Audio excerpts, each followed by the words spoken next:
Our Daily Bread, April 30, 2024 by Soktil Dixon, that entitled, Can't Outlove God. For today's scripture, we have 1 John o unang Juan Kapitulo 4, versikulo 15 hanggang 21. Sabi dito, ang pagpapahayag na si Jesus ang anak ng Diyos ay nananatili sa Diyos, at ang Diyos na may nananatili sa Kanya.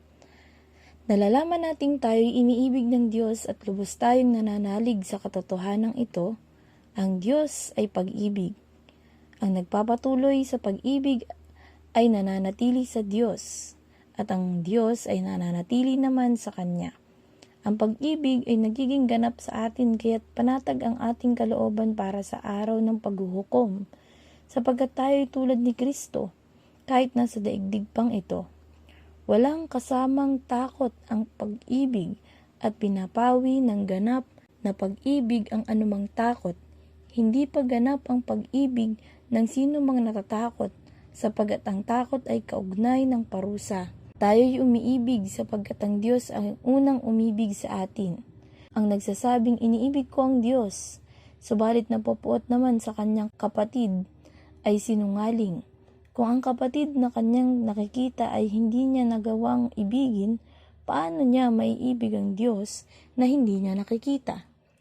Ito ang utos na ibinigay sa atin ni Kristo. Ang umiibig sa Diyos ay dapat ding umibig sa kanyang mga kapatid. Papuri sa Panginoong Diyos sa pagkakabasa ng kanyang dakilang mga salita. And the story goes like this. When my now grown son, Savior, was in kindergarten, he stretched his arms wide and said, I love you this much. I stretched my longer arms wide and said, I love you this much. Planting his fist on his lips, he said, I love you first. I shook my head. I love you when God first put you in my womb. Savior's eyes was widened. You win. No, we both win, I said, because Jesus loved both of us first. So ang sabi, noon daw bata pa, kindergarten pa lang, ang anak niya ngayon ay malaki na, ibubuka daw nito ang kanyang dalawang braso at sasabihin, ganito kita kamahal.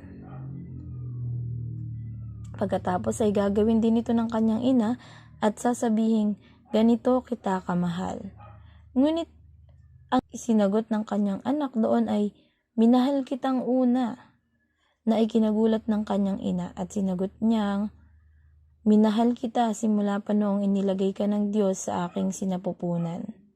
At nanlaki daw ang mata ni Savior, yung bata, at sinabing, okay, you win, ikaw na ang panalo.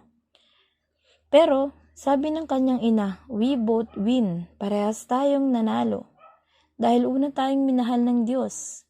That's a very touching story, isn't it? And to continue, as Savior prepares for the birth of his first child, I am praying he will enjoy trying to outlove his son as they make sweet memories. But as I prepare to be a grandmother, I'm amazed at how much I love my grandson from the moment Savior and his wife told us they were expecting a baby.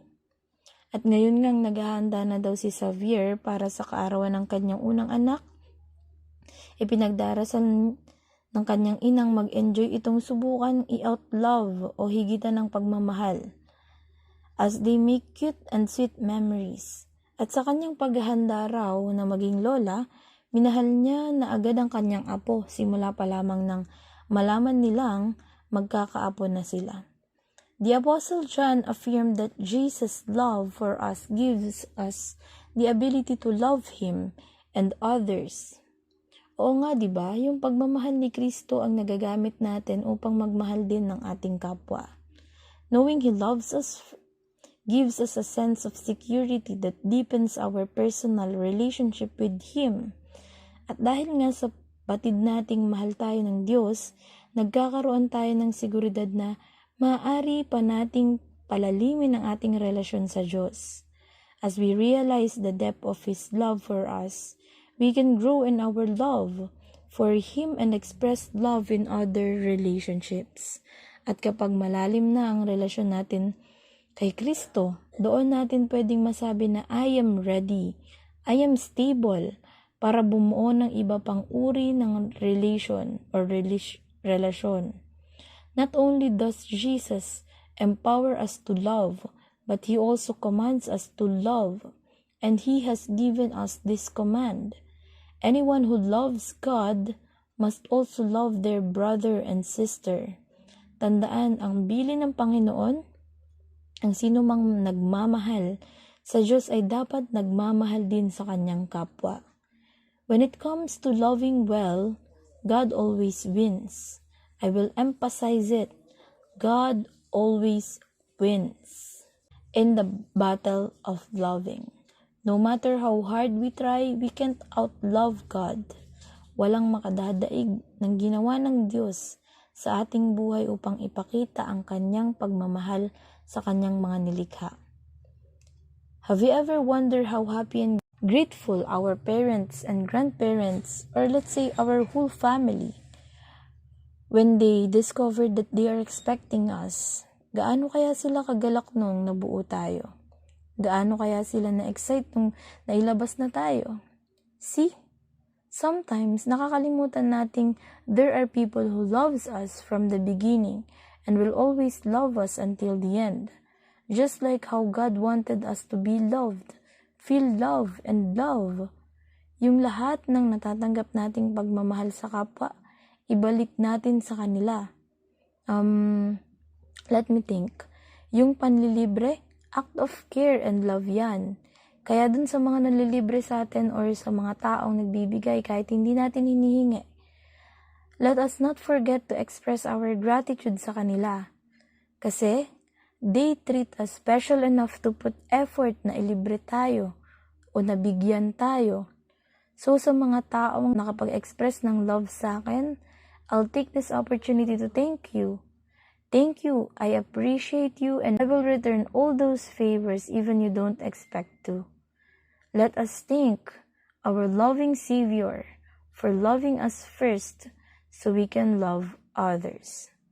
God bless everyone.